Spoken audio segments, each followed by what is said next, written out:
Jungle.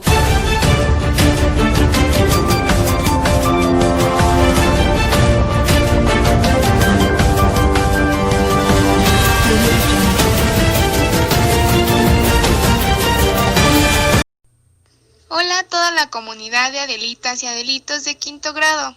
Hoy que nos están viendo, les daremos un recorrido en el tiempo, viajando a la época del Porfiriato y la Revolución Mexicana. A continuación, mi compañero Oscar les dará las medidas de sana distancia. ¿Cómo están todos? Espero que se encuentren en sus casas. Recuerden que en estos tiempos debemos de seguir todas las medidas de sana distancia, como el lavado frecuente de las manos, el uso de cubrebocas en caso de salir, al igual que su gel antibacterial, tener una distancia de 1,5 metros a 2 metros para cuidarte a ti y a los que te rodean. En el siguiente video se presentará el tema del Porfiriato y la Revolución de México y para finalizar se dejará un ejercicio de una línea del tiempo para contestar. Así que pon mucha atención. ¿Estás listo? ¡Comencemos! Antes de comenzar con el tema hablaremos sobre el general Porfirio Díaz. Hablaremos sobre su vida y acontecimientos relevantes. Porfirio Díaz Mori nació en Oaxaca el 15 de septiembre de 1830. Sus padres fueron José Faustino Díaz y Petrona Mori. Estudió leyes en el Instituto de Ciencias y Artes de la misma ciudad. En lugar de ejercer su carrera en 1854 se incorporó a las fuerzas de Juan N. Álvarez, que lograron derrocar al presidente Antonio López de Santana. Destacó en la Guerra de Reforma, derrotando a los conservadores en varias batallas. En 1861 se convirtió en diputado por Oaxaca. Durante la invasión francesa en México, Porfirio Díaz sobresalió en las batallas de Puebla, Miahuatlán y Carbonera, contribuyendo notablemente a la victoria final del presidente Benito Juárez. En 1867 y 1871 fue candidato presidencial, pero en ambas ocasiones fue derrotado por Benito Juárez. El 8 de noviembre de 1871 inició la Revolución de la Noria para derrocar a Juárez, pero este murió en 1872, y el poder recayó en Sebastián Lerdo de Tejada. Cuando Lerdo intentó reelegirse en 1876, Porfirio Díaz inició la Revolución de Tuxtepec y logró tomar el poder al año siguiente. Su primer gobierno se desarrolla de 1876 a 1880. Este año le cedió su mandato a su compadre Manuel González, quien gobernó hasta 1884. De 1884 a 1911, Porfirio Díaz gobernó dictatoriamente haciéndose reelegir sucesivamente, favoreció a sus partidarios con inmensas haciendas y promovió la llegada de capitales extranjeros en la minería, el petróleo y la industria. Mientras tanto, la mayor parte del pueblo mexicano sufría marginación y pobreza. En 1910 se reeligió después de encarcelar al candidato opositor Francisco I. Madero, quien al salir de prisión hizo un llamado a la rebelión nacional, que fue seguido por muchos caudillos antirreeleccionistas. Así empezó la Revolución Mexicana. Cuando los rebeldes Pascual Orozco y Pancho Villa tomaron la ciudad de Juárez, Porfirio Díaz decidió renunciar. Los maderistas le permitieron salir del país y se exilió en Francia. Falleció en París el 2 de julio de 1915. Hoy les hablaremos sobre el inicio del Porfiriato. Y te preguntarás, ¿qué es el Porfiriato? Bueno, se le llama Porfiriato al periodo comprendido entre los años 1876 y 1911, tiempo durante el cual Porfirio Díaz fue presidente de México. Este periodo largo de gobierno se interrumpió solo por 4 años comprendidos de 1880 y hasta 1884, cuando ejerció la presidencia Manuel González. Con nuevas elecciones presidenciales y ganando Porfirio Díaz las mismas, el 1 de diciembre de 1884 regresaría al poder. Si bien es cierto que durante el largo mandato presidencial del general Díaz, consecuencia de sus sucesivas reelecciones, México logró un importante desarrollo económico. El beneficio solo fue para unos cuantos, en su mayoría empresarios extranjeros y familias acomodadas simpatizantes de las ideas políticas del gobierno de Díaz. La clase trabajadora, a pesar del auge económico, nunca vio una mejora en su calidad de vida. Muy al contrario, fueron explotados en los trabajos que realizaban en fábricas o haciendas, y remunerados con sueldos extremadamente bajos, que no satisfacían ni siquiera las necesidades más necesarias para vivir. Los indígenas serían otro sector poblacional que durante el Porfiriato vería afectados sus derechos, siendo despojados de tierras comunales mediante decretos que beneficiaban el latifundismo. Así los capitales nacionales y extranjeros se hicieron de grandes extensiones de tierra en las que irónicamente muchos indígenas trabajaban. El Porfiriato fue un periodo claroscuro y, en palabras sencillas, desigualdades extremadamente marcadas entre las clases sociales vulnerables y la clase acomodada. Si bien ya se ha mencionado, el lado negativo de este periodo de la historia mexicana, es necesario igualmente mencionar los aspectos positivos del régimen porfirista en el desarrollo de México. Cuando Porfirio Díaz asumió su primer poder presidencial, las finanzas del país estaban quebradas, y fue durante su segundo mandato que México comenzó a despegar económicamente gracias a una serie de leyes que beneficiaban la entrada de la inversión extranjera y la inversión del capital privado mexicano. Otro aspecto que detonó el crecimiento económico fue el de la pacificación del país, hecho logrado mediante la persecución sin tregua de bandoleros, además de reprimir cualquier descontento social mediante el uso de la fuerza. Este periodo de estabilidad social en México se le dio el nombre de Paz Porfiriana y permitió al país estabilidad política y progreso económico.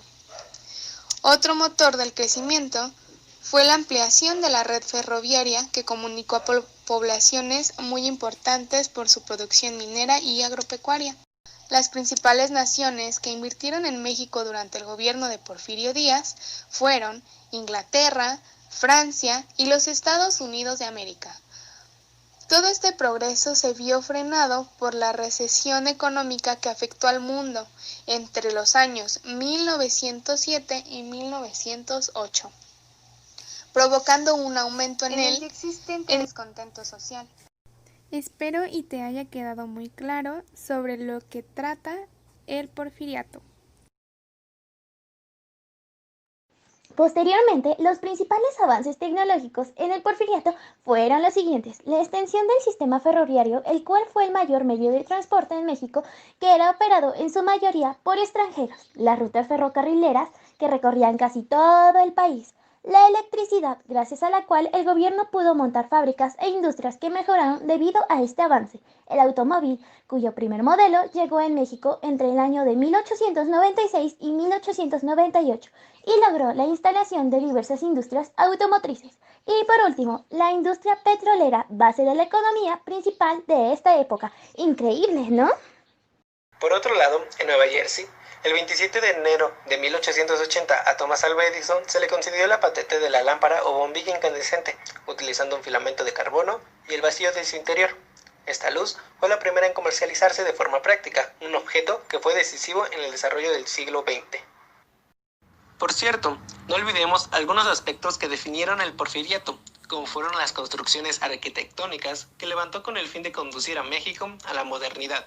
De este modo, tendremos como ejemplo el Ángel de la Independencia, inaugurada el 16 de septiembre de 1910.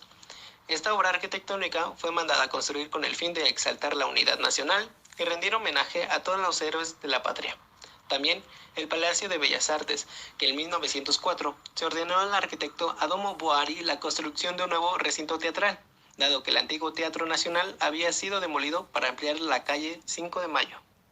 Además, el Monumento a la Revolución, que en septiembre de 1910 se colocó la primera piedra de lo que pretendía ser un palacio legislativo de estilo Capitolio neoclásico. La construcción no llegó a finalizarse. 2 décadas más tarde, en 1933, se decide aprovechar lo edificado por el arquitecto Carlos Obregón Santacilia. Fue construido con 4 pilares que simbolizan la independencia, las leyes de reforma, agrarias y obreras.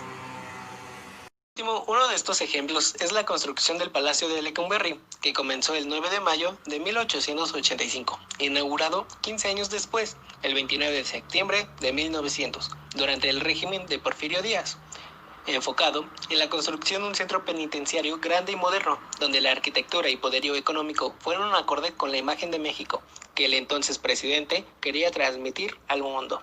Uno de los episodios más importantes dentro de la historia de nuestro país es sin duda alguna la Revolución Mexicana. siendo este un gran acontecimiento político y social, con el cual se inició una transformación y un nuevo proceso constitucional. Dicho evento dio inicio el 20 de noviembre de 1910, cuando el pueblo mexicano empuñó sus armas contra el régimen de Porfirio Díaz. En 1875, el general Porfirio Díaz tomó la decisión de postularse a las elecciones presidenciales de ese año. Era la tercera vez que intentaba llegar al poder, pero en esta ocasión competía contra Sebastián Lerdo de Tejada. Díaz, al no estar de acuerdo en tener competencia, dirigió una campaña en contra de Lerdo, acusándolo de realizar modificaciones legales para facilitar su reelección. Así comenzó un periodo de guerra civil que llevaría a la salida de Lerdo de Tejada y al ascenso del general Díaz a la presidencia. México empezó a tener auge en el desarrollo y modernización de su industria, el comercio y el transporte, pero bajo el control directo de empresas extranjeras que tenían en sus manos el petróleo, los ferrocarriles, la minería, entre otras. La concentración del poder económico y político en unos pocos privilegiados, mientras que la mayor parte de la población del país vivía en una pobreza extrema, trabajando en jornadas sin descanso, con salarios que apenas alcanzaban para subsistir, con un régimen autoritario y sin respeto a la dignidad ni a la vida humana. Con el paso del tiempo y cansados de tantas injusticias, muchos mexicanos reaccionaron. Surgieron grupos y organizaciones que aspiraban a lograr una transformación del país. Lo primero era la necesidad de la salida del general Porfirio Díaz. Entre las exigencias de la revolución estaba un sistema de gobierno democrático genuino, mayores derechos sociales, una reforma agraria justa para los campesinos y la libertad e igualdad para el pueblo, lo antes debido a las tierras de labranza, que estaban centradas en pocas manos, que formaban grandes latifundios de terratenientes extranjeros y nacionales. La figura de Madero es emblemática para el movimiento revolucionario.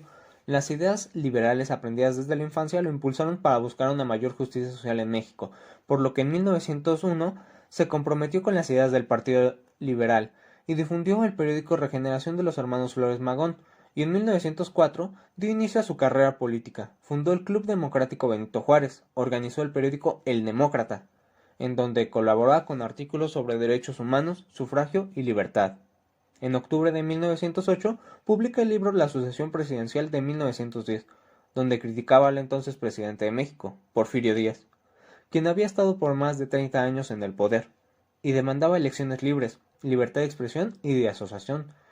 Conoció e intercambió ideas con los principales intelectuales, periodistas y líderes opositores del régimen porfiriano. Organizó un plan para elecciones.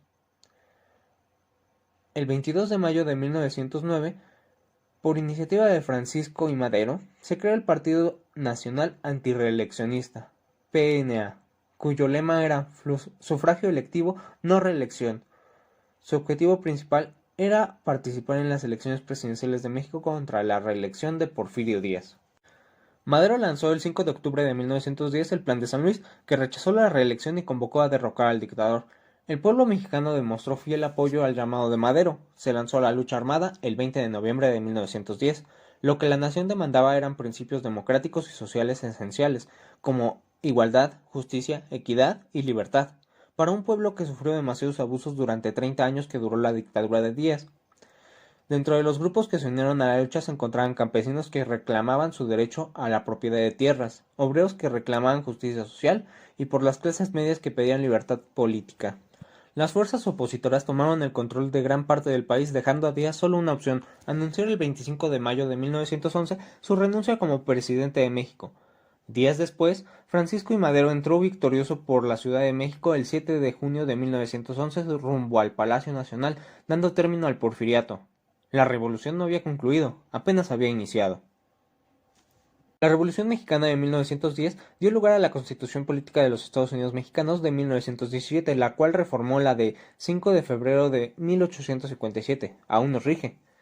Esta Carta Magna asentó los crecimientos para recuperar la paz en la vida institucional. Contiene los ideales, anhelos y aspiraciones de la nación mexicana. Hola, ahora que conoces conoces un poco sobre la Revolución Mexicana, quiero hablarte sobre los personajes más importantes que estuvieron participando en este acontecimiento. El primero de ellos será Porfirio Díaz.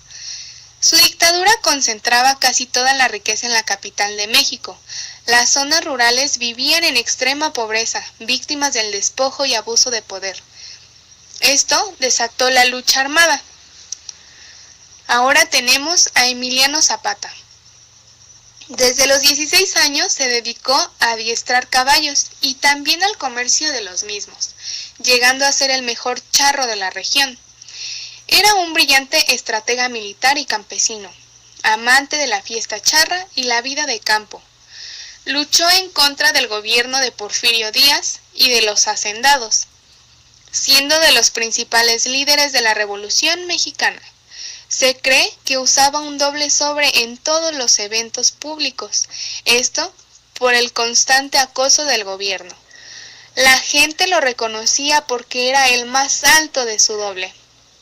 A Zapata le molestaba que un gran número de tierras en México pertenecieran a personas con dinero, como latifundistas y gobernantes y oligarcas. Así que fue el principal luchador de que las tierras le pertenecieran al campesino. Se convirtió en ejemplo de lucha de los desposeídos. Como siguiente actor principal de la revolución, tenemos a Francisco I. Madero. Fue el iniciador de la Revolución Mexicana al proclamar el Plan de San Luis en 1910, donde se oponía en contra de la desigualdad dictadura de Porfirio Díaz. Dicho plan fue lanzado desde San Antonio, Texas, y era el tomamiento de las armas en contra del gobierno. Eso causó el exilio de Díaz. Así estalló la Revolución Mexicana, una guerra civil que dejaría 1 millón de muertos a largo 10 años en el territorio nacional. En 1909 fundó el Partido Antirreeleccionista, que se oponía a Porfirio Díaz. Publicó la sucesión presidencial en 1910, en contra de la dictadura porfirista. Después se unió a los fines de Emiliano Zapata y Pascual Orozco, otros importantes jefes de la Revolución de México. Y por último, hablaremos sobre el señor Venustiano Carranza, nacido en Cuatro Ciénegas, Coahuila, en 1859. Por ello, apodado el Barón de Cuatro Ciénegas, creador de la Constitución de 1917, que actualmente nos rige. Fue el promulgador de la Constitución de 1917, aunque modificada en muchos artículos. Finalmente, es promulgada en 1917 la que tenemos vigente hasta el día de hoy. Como presidente, se propuso participar al devastador pueblo que estaba destruido por la guerra revolucionaria, pero eso sí, con una marcada vena conservadora que bien reprimía las manifestaciones de los obreros. Espero y te hayan quedado claros un poquito de los acontecimientos que ocurrieron y los personajes que participaron durante esta revolución. ¿Sabían que el Plan de Ayala fue firmado y llevado a cabo por Emiliano Zapata, jefe de los movimientos revolucionarios campesinos, y por el maestro Otilio Montaño Sánchez? Estos desconocían el gobierno del presidente Francisco Madero y la acusaban de traición a las causas campesinas. Además, ordenaban la reinstitución de los terrenos arrebatados. La lucha de este movimiento trajo consigo varios enfrentamientos armados y modificó para siempre las leyes mexicanas a favor de ellos. De esta manera, siguió un antes y un después en la lucha por los derechos de justicia y libertad de dicho país. Luego de diversos roces con el poder, Emiliano Zapata fue traicionado y asesinado por Venustiano Carranza, si bien se considera que nunca pudieron restablecer las tierras tal como planeaba Zapata, el cual con la nueva Constitución de México de 1917 incluyó puntos importantes en el Plan de Ayala. Por otro lado del mundo, La Primera Guerra Mundial se desató siendo uno de los mayores conflictos bélicos de la historia, comenzando el 28 de julio de 1914, donde principalmente en Europa, enfrentando a las principales potencias de aquella época, la Triple Alianza, originalmente Alemania, Austria-Hungría e Italia, contra la Triple Entente, Rusia, Francia y el Reino Unido, donde Italia acabaría uniéndose a la Triple Entente un año más tarde, en 1915, debido a un conflicto de intereses con el Imperio Austrohúngaro. La principal causa, el imperialismo, es decir, el afán de todos estos países por expandirse y conquistar los territorios de interés en una época sin precedentes de crecimiento científico, tecnológico, económico y cultural. Sin embargo, curiosamente, el verdadero desencadenante de la guerra fue el asesinato del heredero del Imperio Austrohungría, el archiduque Francisco Fernando. La historia oficial dice que la guerra terminó el día 11 de noviembre de 1918. Ese día Alemania firmó el armisticio, un acuerdo de paz preparado por Francia y Reino Unido, para poner fin a los enfrentamientos. Así, acababa un conflicto que duró 4 años y 4 meses, en el que la Triple Alianza se enfrentó a la Triple Entente. Pero en la Primera Guerra Mundial las naciones chino-alemanas llegaron a ser menos intensas. Una razón fue que Alemania estuvo aislada políticamente, como era evidente por la Alianza Anglo-Japonesa en 1902 y la Triple Entente de 1907. Debido a esto, Alemania propuso una entente alemana chino-alemana-americana en 1907, pero la oferta nunca vio frutos. En 1912, Alemania ofreció 6 millones de Goldmarks alemanes como préstamo al nuevo gobierno republicano chino y devolvió los derechos ferroviarios del edificio de Shandong. Cuando explotó la Primera Guerra Mundial, Alemania ofreció devolver la bahía de Kaichou a China, en un intento para evitar que la concesión cayera en manos japonesas. Pero Japón entró a la guerra del lado de los aliados y atacó las concesiones alemanas en China, y se tomó las bahías de Tsingtao y de Kaohsiung. Durante la guerra, Alemania no tenía ningún papel o iniciativa activa en conducir acciones significativas en el externo oriente mientras que ocupó todos sus esfuerzos en la guerra en Europa. A continuación te voy a hablar sobre un tema muy importante, que fue la Constitución Mexicana de 1917. Dicha Constitución que nos rige actualmente fue promulgada el 5 de febrero de 1917 por el presidente Venustiano Carranza y representa un baluarte de la democracia de nuestro país y una herencia viva de la lucha revolucionaria de nuestros antepasados. La Constitución de 1917 es el documento más importante de la historia contemporánea de México y fue una obra realizada por un grupo de hombres con distintas formaciones políticas y corrientes de pensamiento, pero con el objetivo común de dar al país un marco legal que permitiera mejorar las condiciones de vida de sus habitantes.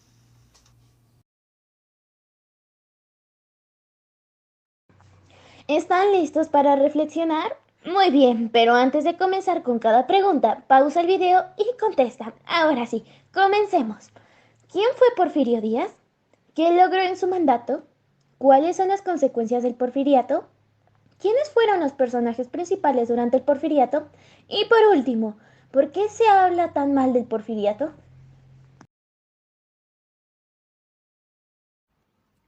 Muy bien, y ahora vamos a realizar una línea del tiempo, del Porfiriato a la Revolución Mexicana. Observa la línea del tiempo y coloca en el paréntesis el inciso con el acontecimiento que le corresponde.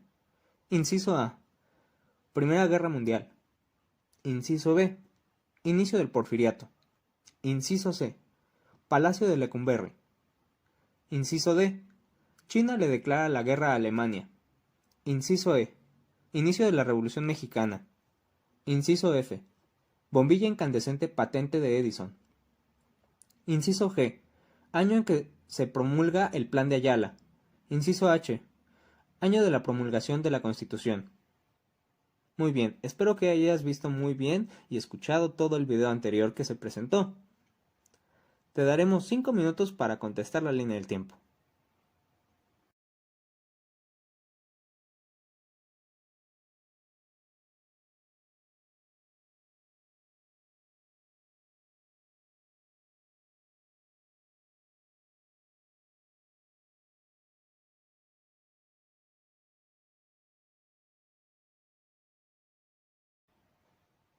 Muy bien, y ahora te daremos las respuestas.